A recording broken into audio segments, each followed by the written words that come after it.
Hello and welcome to the latest installment of Rallen's Rant. Today I'm delighted to be joined by Anna Lembke, who is an American psychiatrist who is chief of the Stanford Addiction Medicine Dual Diagnosis Clinic at Stanford University. She is also the author of Drug Dealer, How Doctors Were Duped, Patients Got Hooked, and Why It's So Hard to Stop. Anna also recently appeared in the Netflix documentary The Social Dilemma. And firstly, thanks a million for coming on the show, Anna, and how are you keeping today? I'm doing well. Thanks for having me. I'm pretty excited to be speaking to folks in Dublin. Yeah, no, that's a great thing about technology, and especially during these odd times, it's very good to get talking to people in all corners of the world. So, speaking of your work, and obviously you've had quite an extensive journey in the many things you've studied over the years, but you studied in Yale, you completed your medical studies in Stanford University. How did you get interested in studying medicine and eventually focusing on psychiatry and addiction in your later years? Was there a particular person? Was it individual experience? What made you go down that route? Yeah, great question. So I went into medical school thinking that of all the specialties I could do, I was definitely not going to do psychiatry. And the reason for that is primarily because my mom is a psychiatrist, and I thought that's just too many psychiatrists in one family. But during my medical school training, my younger sister actually had a psychotic break and ended up in my very unit where I was training.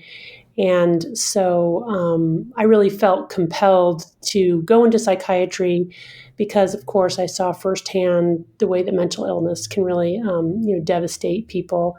So I felt a calling and a sense of purpose. Ironically, when I was in my psychiatry training, I really wasn't interested in treating addiction. First of all, I hadn't received much training in medical school or even in psychiatry residency around how to treat addiction. We were taught that wasn't a medical illness, that was a social problem or a moral problem, not the purview of healthcare providers. But as I was starting to see patients early in my career, I realized that they just weren't getting better, and that the underlying factor seemed to be ongoing substance use. So instead of pivoting away from addiction, I decided to pivot toward it and really learned as much as I could about how to treat addiction. I learned from my patients. I learned from colleagues who were doing that work. I read, I went to conferences. And what I discovered was that once I started treating my patients for their substance use problems, in addition to their other mental health problems like bipolar disorder, depression, anxiety, they got a whole lot better. And their families got better and their colleagues got better. It was sort of this amazing ripple effect. And I got very excited about the work. And really, for the last 20 plus years, I've specialized in treating patients who have some kind of addiction as well as a co-occurring mental health problem. Okay, yeah, I know it's very noble work and it's very interesting work, and I now have a brother who lives in America. He's married an American now, and I'm not saying all the time, but he always harps on about the opioid issues in America, and whether it's the new president, whether it's a vice president or a wannabe president, it's always a massive talking point in the media, and how you're going to attack it or solve the issues.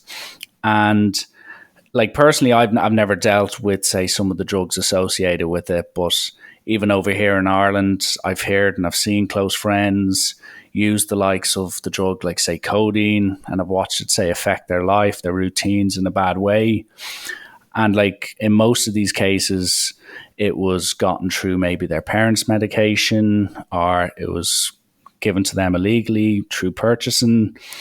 But say, if you look at, say, the United States, and in, say, cases in which they're prescribed, a lot of people, in a big cause of debate in all countries, but especially in the United States, is it's the education around doctors. So do you feel that the doctors currently are educated enough or aware about the opioid epidemic that is currently taking place in the United States, or do you think they're very much aware and on top of the situation? Well, being aware and being on top of the situation are two different things. So you'd really have to have your head in the sand at this point, not to be aware that we're in the midst of a serious opioid epidemic, but we're still not on top of it.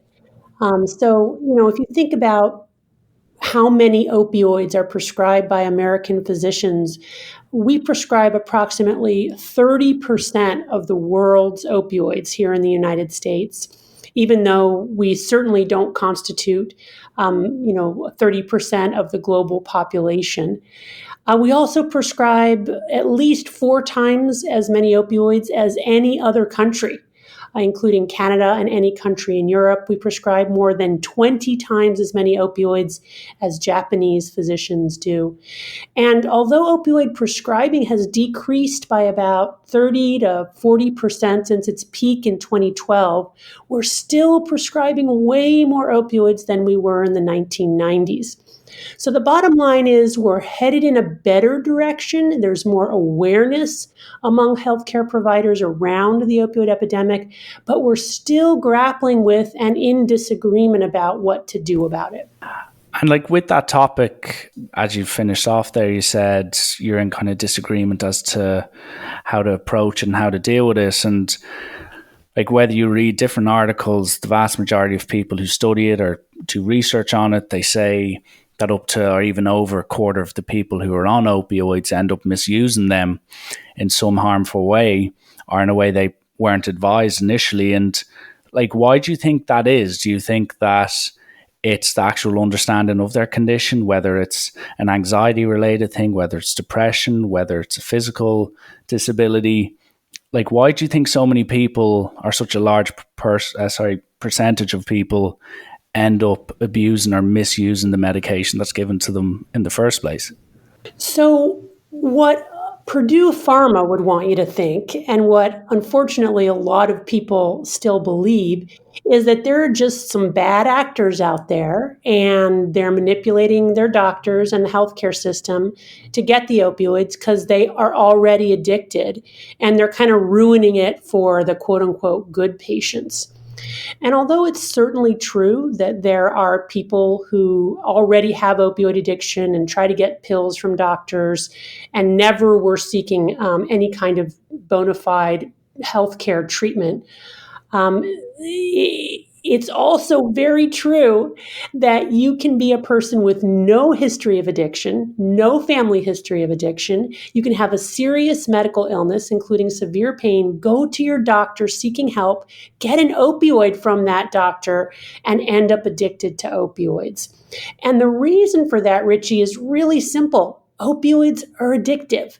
So we don't really need to make up a whole lot of other reasons. There certainly are other reasons. There are lots of risk factors for addiction. We know there's a genetic component. About 50 to 60% of the risk of getting addicted is inherited. So if you have a biological parent or grandparent with addiction, you yourself are at increased risk to become addicted. Poverty is a risk factor. Multi-generational trauma is a risk factor. Co-occurring mental illness is a risk factor. But another really important risk factor that people forget is simple access to the drug. So if you go to see a doctor who's really freewheeling with their prescription pad and you end up taking opioids every day for a pain condition, you can very quickly build up tolerance and dependence to where it's hard to stop. Not only that, you feel like you're medicating your pain, but really, opioids taken daily long-term can make pain worse because they change the pain threshold. So people can get into a really vicious cycle where they feel they're medicating their pain. They do get relief from the opioid when they take it, they do get relief of their pain, but they're really medicating withdrawal from the last dose and not the underlying pain condition. And eventually people end up on very high doses. Then all of a sudden their doctor's reluctant to prescribe it, but they don't feel they can get off because of the debilitating opioid withdrawal. So then they seek out illicit sources like heroin or illicit pills or even fentanyl. So it's a gradual process, but no one is immune, Richie. And I think that's the really important message. These substances simply are addictive. It's probably an overlooked point when a lot of people make off the cuff remarks on it. And like in, say, your book, one of the the clear message is that you want to get the message across that basically there's a negative view on addiction by people who find themselves addicted, whether it's alcohol, whether it's drug related or anything else. But you're basically, one of your things you'd like to grow more awareness towards is that people should be more aware of this, and they should be, if they're suffering from a drug related issue or an overdependence on an opioid or even more class A type things like cocaine or whatever, they should feel comfortable to actually ask for help and extend their arm to experts or friends or family. And I'm just wondering, why are so many people, when it's an over-reliance on, say, an opioid, or say if it's to do with something like heroin or even cocaine, why are so many people not willing to accept that they actually have a problem in the first place? One of the symptoms of addiction is a phenomenon called denial. And denial is the situation wherein, when people are deeply in their addiction, they literally cannot see cause and effect. Another way of saying that is they really do not attribute their very serious life problems to the drug that they are taking. And that's because addictive substances can hijack our brains. They can hijack our frontal lobe. Our frontal lobe is the part of our brain that we use to plan for future consequences, to narrate our experience, to delay gratification. People lose that capacity when they're in the throes of an addiction, which is why it's so important to give people the opportunity to be off of their drug for a period of time, usually a minimum of about 4 weeks, so that they can look back and see the connection between their drug use and the dire consequences as a result of their drug use. So I think it's really important to recognize that when people are in their addiction cycle, they really can't clearly see the impact of their addiction on their life. Now, having said that, there are also people who really are able to see what their addiction is doing to their lives and the people around them, and yet still can't stop. So insight is not the only factor. There are other factors too, which have to do with the drug just becomes the best way that that person can think of to cope with what's going on in their life. They don't have other tools. And so part of helping people stop using addictive drugs is to give them other adaptive coping strategies and also other sources of dopamine, right? So Freud talked about love, work, and play as being central to a life worth living. And a lot of people who use drugs don't have any of those things. They don't have love, they don't have work, and they don't have play. So part of our job as a society is to make sure that people have access to alternative sources of dopamine. Okay, and would you find now, like I'm speaking on behalf of the Irish public here, we've just gone into a 6-week lockdown in which, pretty much all shops are closed. There's not really many alternatives apart from sitting at home or going for the odd walk, even though the weather is quite poor. And obviously it's the same all around the world. There's restrictions everywhere you look. But with that, there's obviously a tendency, I'm just thinking of people within Ireland. Some people would go, right, if I can't do much, I might go back to smoking cigarettes or having a bit more alcohol or doing a bit more drugs. And I've noticed or even heard of people who have gone back to those traits that when normality was there, it was never a case. It was never a case they would take that much. So do you find that circumstance obviously does play a role, but that the actual education that there is alternatives, there is ways to get that rush, get that benefit in your brain? Do you think that's the root of the problem, where certain things, whether it's, the health side of it, whether it's fitness side of it, whether it's other hobbies or other ways to deal with it, that's really what the main focus should be, to prevent people, as I said, using the crutch, which is ultimately in the shape of a drug or alcohol or whatever it may be? So all around the world, the data are showing that people are drinking more, they're smoking more, they're using more drugs since the pandemic and sheltering in place started. They're also eating more. So there's been, on average, a 20-pound weight gain here in the United States by some studies because people are sitting at home, they can't go out, and they're just trying to find a way to comfort themselves. But Richie, I think you're really right. We have got to get more creative around how we get our dopamine and soothe ourselves. Because the truth is that, potato chips and nicotine and alcohol, they definitely work well for a while, but they ultimately stop working because the brain adapts to those high levels of dopamine. Not only that, when we ingest high dopamine substances, we essentially put ourselves into a clinical depression because we deplete our own sources of dopamine. So the trick really is to avoid those substances and find other ways of engaging in the world, even if the world is a very locked down and limited place. I'm coming out with a new book next year called Dopamine Nation: Finding Balance in the Age of Indulgence. This is going to be published by Dutton Penguin Random House in August 2021. And the book is all about how we can find alternative sources of dopamine and why it's so important, based on what we know about the neuroscience of addiction, to avoid high dopamine drugs, whether it's potato chips or chocolate or our smartphones. And obviously there must have been extensive study done while writing that, and I'm sure the circumstances we've all faced over the last several months has kind of limited the options we have. But straight off the bat, is there anything, and as you even said there, if it's not in the form of alcohol or drugs, social media is always, in your pocket. It's always an arm's reach away in the shape of a phone. Is there any even advice or tips you'd give? Because there'll be a lot of people listening to this that, may or may not have issues with alcoholism or might never have touched a drug in their life, but then they look at their average time on a phone, it's 10 hours a day. Would you have any tips or advice how to, stay active and stay away from those type of, addiction habits? Yeah. So, let me just validate that we're all struggling with compulsive overconsumption, especially during quarantine. Again, whether your drug of choice is alcohol or potato chips or chocolate or League of Legends, we're all finding ourselves sort of caught up in it. So my recommendation is actually the same recommendation I give people who are addicted to a drug.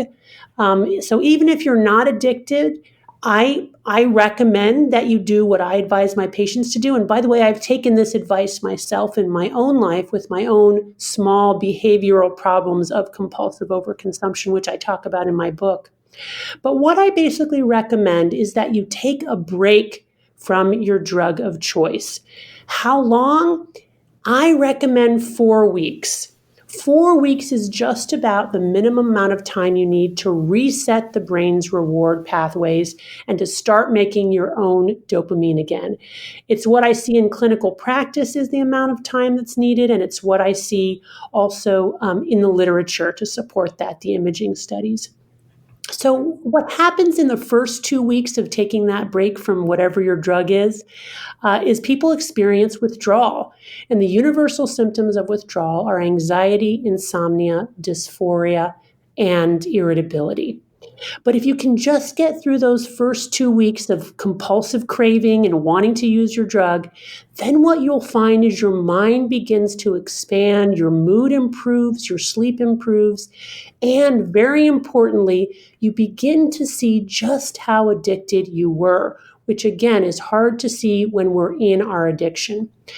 Then when you get to 4 weeks, many people are really amazed at how much better they feel just by taking a break from eating candy, or just from taking a break from, their compulsively overused video game that they got caught up in, or just from taking a break from Facebook, or from, their favorite compulsively watched news channel. And then what you do at that 4-week mark, and it's really good if you can do this with a friend or a loved one and talk it through, you kind of make a plan for how you're going to go back to using, but this time put barriers in place so that you're not using in the same compulsive, overconsumptive way that you were before. And these barriers can take many forms. They can be chronological, they can be physical, they can be categorical. So you can say, I'm only going to use X number of hours per day, or I'm never going to use past 8 p.m. Those would be time barriers. Or you could say, I'm never going to bring my phone into my bedroom. So that would be a physical barrier. Or I'm going to put my game console in the garage where it's cold and dark, so it's not as inviting.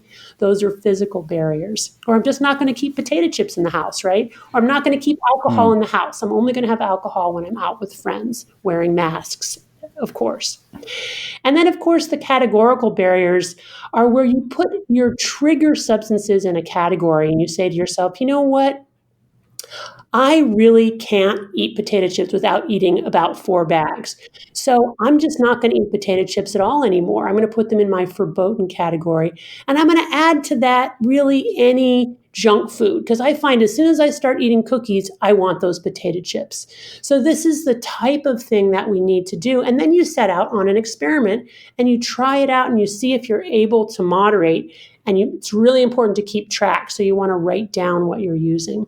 Does that answer your question, Richie? A kind of a practical guide. I really talk about this at length in my forthcoming book, Dopamine Nation. Yeah, no, that absolutely extensively covers it and was exactly what I was looking for. So thank you for that. You're welcome. And like even what struck home there with me was, this is say the second lockdown we've had, and as I'm sure you're aware, it can be relatable. A lot of people, their jobs, their routines, whether it was fitness related or sports related, all that got taken away. And you were spending a lot more time with yourself, your thoughts, as opposed to being out and about, whether it was with college work, whether it was with friends, whatever. I found myself that I was very much really diligent with my phone use. I was always like, right, no more than 2 hours a day. I know it's probably more than I should, but 2 hours was a good limit. And then once the lockdown came in, I found it being 3, 4, sometimes 5 hours, which was what I didn't want. And once that got out of control, you spoke there about the barriers where I went, right, well, there is apps, there is settings I can put on my phone. So simply by putting a 45-minute limit on my Instagram usage, suddenly it just shot way below 2 hours, because I still had the option there to, extend the limit because I'd get a notification on my phone. But the fact that barrier kept coming up, it would constantly remind me of why I wanted to do it, as opposed to there being no resistance and no barrier. And that kind of leads me on to the next topic. And obviously you featured in the social media documentary, which has, gotten very good reviews. It's raised awareness to such a topical debate that's going on worldwide about social media, the positive and negative effects it has. And like when I asked a lot of people to send on their questions, a lot of people in their 20s, a lot of people even younger than that, were saying that since lockdowns come in, they found that their usage has just skyrocketed. Some people have even admitted to having their phone usage at 10 plus hours a day. And I know it might kind of cross back to what you were saying about finding distractions, why not to take drugs or not to use alcohol or something like that. But a lot of people were asking, how can you limit social media usage during these times of isolation when it's just so kind of tough to resist the temptation to actually just to look at your phone, because as I said, it's more often not the closest thing to you. So again, I recommend simple, practical tips that involve setting limits on the number of hours, keeping track actually of what you're doing, because when we don't keep track, it's very easy to convince ourselves that we're using social media or our phones less than we really are. I really recommend that you take 1 day per week where you don't go on the phone or on social media at all. So this can be really hard because, what happens is we essentially create a mental construct of our phones in our brains. And we always know where that phone is. It's like become a part of us. Yeah. And so if we have to spend a whole day where we're not touching it and we're not tapping it and we're not swiping, it feels actually really scary and anxiety provoking. But I bet if you try that, what you'll find is about 12 hours into the day, you're kind of starting to relax and you're able to not think of it every 5 minutes. And again, it's just really important to do that to sort of reset the brain so that you don't have the construct of the phone occupying so much of your frontal lobe and you're able to think about and do other things. If there's a particular app that's like poison for you, that once you start, you're just down a rabbit hole, again, that's the app that I would suggest maybe you're getting addicted to. And that one you would want to delete for a whole month and not use it so that you can kind of get your brain back to an equilibrium. And just so people know, the symptoms of addiction can be remembered by the 3 C's. The first C stands for control. So out of control use. I just planned to be on social media for an hour, and 3 hours later, I was still tapping and swiping. That's one symptom of addiction. The other is compulsive use. I don't even want to use, but I'm still using. So there's that level of automaticity and a whole lot of my brain real estate taken up by thinking about using. That's compulsive use. The last one, the last C, is continued use despite consequences. So even though being on my phone or really using any drug is interfering with the time I spend with my children or the time I spend with my spouse or the time I spend doing my work or cutting into my sleep, those are serious consequences. So if you notice any of that happening with your engagement with your device, no matter what you're using on the device, you want to think about taking a month break. And then in terms of once you get it under control, I still recommend 1 day a week where you just say, I'm not going to touch it today. I'm going to try to go through the whole day. And then, you distract yourself with other things. We often think about replacing one drug with another. It's like, okay, I'm not going to smoke pot, but I'll play video games. Or, I'm not going to play video games, but I'm going to drink beer. But the truth of the matter is that's not that effective a long-term strategy, because whenever we're using addictive substances, there can be something called crossover addiction. So we can very quickly develop tolerance to another drug. I recommend instead that you do something that's effortful and hard, like something creative, make something. Or exercise is effortful and hard and associated with a lot of dopamine. Go out and move your body. Or engage in prayer or meditation or some other spiritual practice, which we know lights up regions of the brain that are very healthy for us. So those are the types of suggestions I would have. Okay, and like I actually had an author on. I don't know if you've heard of him before, Adam Alter, and he wrote a book called Irresistible, and he was stating that like people nowadays who would say have a huge reliance on their phones, they'll end up spending 12, 13 years of their lives actually just staring at a phone. And like a lot of people who sent in some of the questions or some of the topics is like a lot of people would say be young, a lot of people would be just finished college or just starting work. And they're kind of saying like, what are the actual negative effects? Is it very much mental? Is it to do with communication? Does it lead in and spill over into your work? Or as you said, affect your sleep? Like whether it's you personally dealing with people or hearing from others, like what were some of the negative effects that you could kind of direct back to social media usage gone too far, so to say? Well, I mean, I see in my clinical practice people who are actually seriously addicted, who come in and who are morbidly depressed and even suicidal because they cannot stop their behavioral or process addiction, whether it's video games or online pornography, online gambling, or social media. It's often a combination of many of those things. So this is serious. I mean, this is really a drug. These devices and apps are designed to keep you engaged. There's the promise of ever greater rewards with ongoing engagement, the flashing lights, the bottomless bowls. So they're designed that way. And you as a consumer have to really be aware that they're made to get you hooked. And that once you get hooked, it's really hard to see that you are hooked.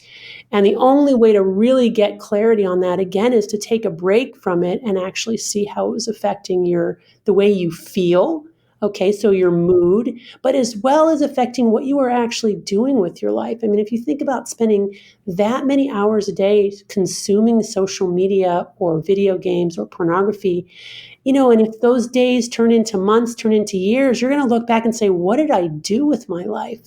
So you don't want to do that. You want to, really change it up and dive into the real world, the people around you, the natural world, the work that you've been given. I mean, it's not that this is easy to do, but it's so worth the effort.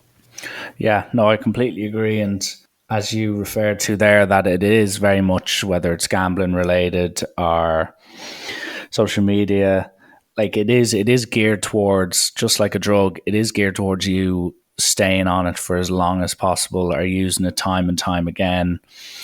And as you said there, like say you take Instagram for example, there's very little there on that where it's like a definitive end. And as I said, to refer back to the book I read, Irresistible, he spoke about how there was no stopping cues. So back a long time ago, when TV had ads, you had weekly series rather than just Netflix, everything at a click of a finger, and you could binge watch.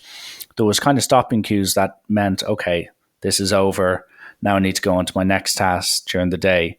So whether it's looking at Netflix, you can watch Breaking Bad start to finish, so you can complete it over 4 or 5 days, as opposed to it taking weeks, if not months, back several years ago. If you look at Instagram, you look at your friends, you can go through all their posts, you can go through their stories, you can then explore what other people are doing. There's a bottomless pit of your, like, basically just screaming out for your attention and your kind of eyes just to be kept glued on it. So that's one of the big things, especially with Facebook, especially with Instagram, that means that people can just get sucked into a deep, deep hole for an hour, 2 hours, 3 hours. And before they know it, like you said, they're looking back going, where did that time go? Why was I doing that? And Right. do you see like a world in which, like, you look at even attention spans 15, 20 years ago were 12, 13 seconds. Now it's down to 8 seconds, according to studies. Like, do you see that wave? Like, people, it feels like we're swimming against the tide a little bit. Do you see that changing, or you just still kind of feel that technology and social media and the addiction that comes with it is still got a mountain to climb, and it could potentially even get worse before it starts to get a bit better? Oh boy, I think we're in for struggling with this problem for the next century at least. I think we're only now just beginning to recognize the dark side of this technology and the way that we're all getting caught up in it in a way that's not beneficial. Let me emphasize there are so many wonderful things about the technology, including social media and the way that can connect people who, by virtue of geography, disability, or other life constraints, otherwise wouldn't be able to be connected. The simple fact that you and I can talk like this across the ocean is amazing, right? But it's really important to begin to have a very active discussion about the dark side of the technology and the way that it really can, again, hijack our brains and get us addicted. Sometimes people will ask me, well, I don't really believe that people can get addicted to social media or pornography or gambling because it's not like a drug.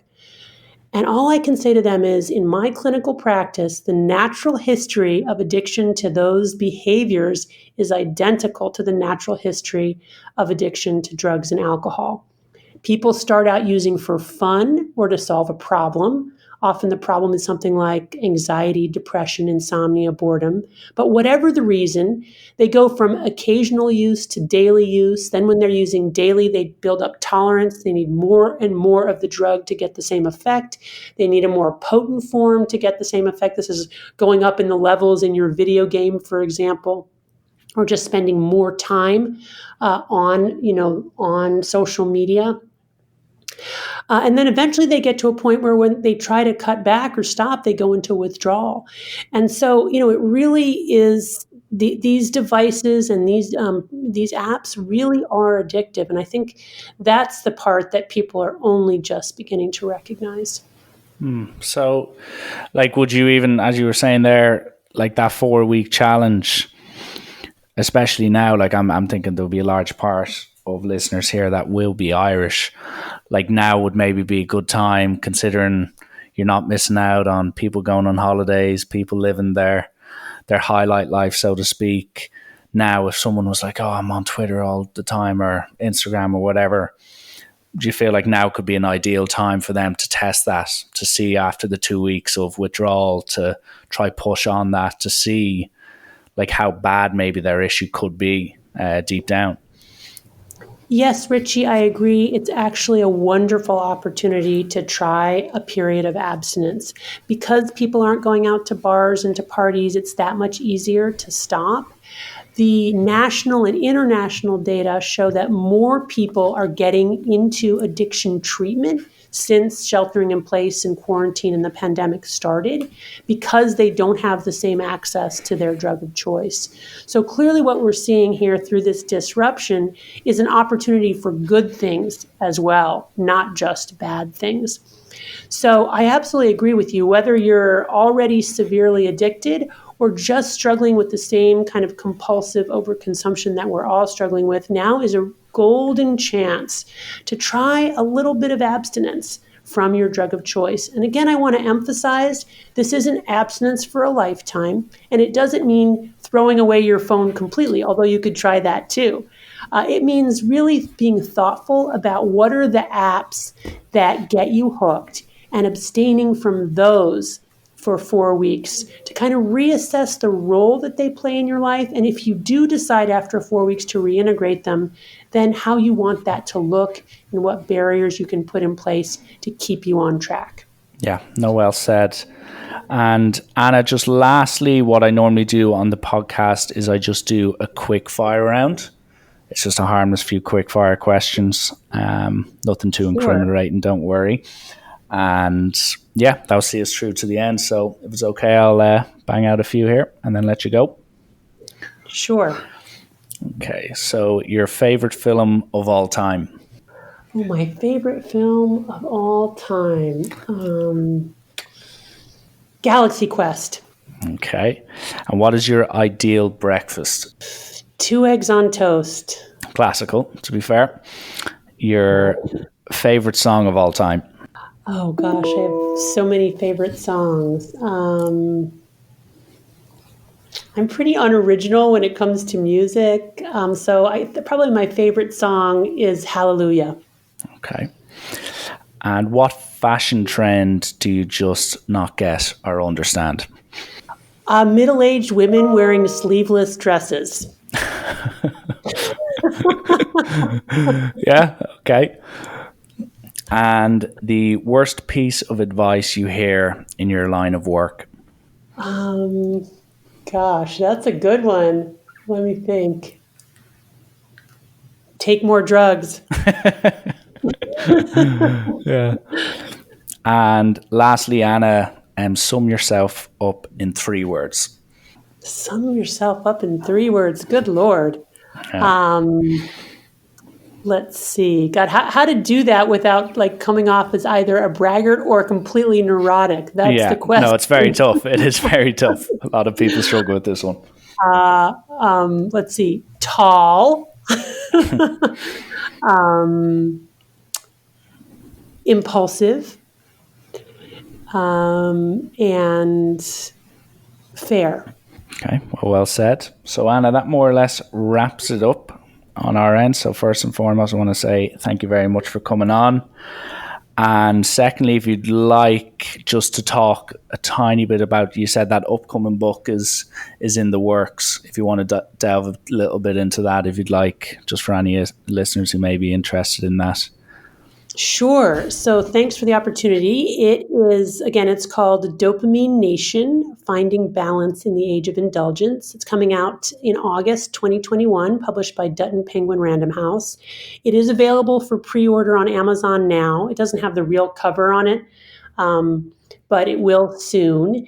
And I'm really, really excited about it because it's sort of an amalgamation of my thinking on the problem of compulsive overconsumption and the problem of living in a world where we're struggling not with scarcity, but really with overabundance, and how we can navigate this world when this is really unprecedented in the history of humankind.